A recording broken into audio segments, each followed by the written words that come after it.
Agerraldi honen bidez, Tolosaldeko Itaia eta Tolosako Gazte Asanbladatik gogor salatzen dugu pasan urtarrilean jasandako erasoa.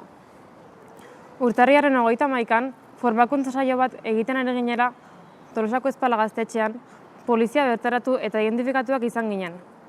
Osasun publikoaren eta segurtasunaren izenean.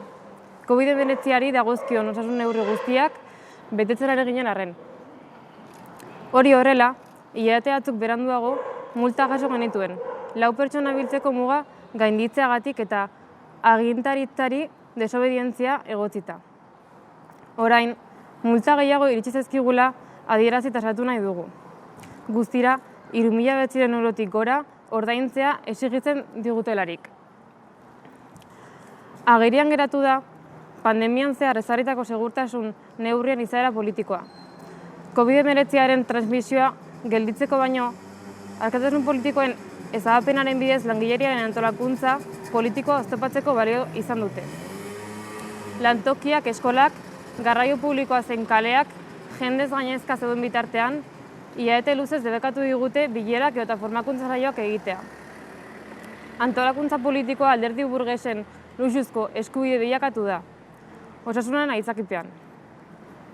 Honen aurrean, parlamentarismoaren mugetatik kanpo politika egiteko askatasunaren defentsan berresten gara.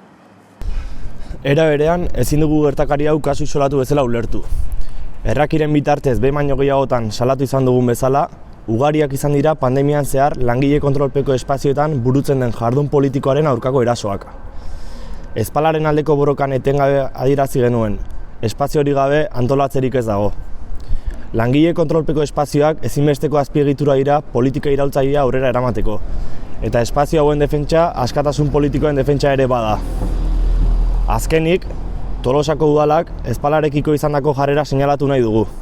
Presentzia poliziala, identifikazioak eta jardun politikoa oztopatzeko saiakera desberdinak jasan behar izan ditugu, eta horren aurrean udalak ez du ezer egin. Hasiera batean prestutasuna adierazi bazuen ere.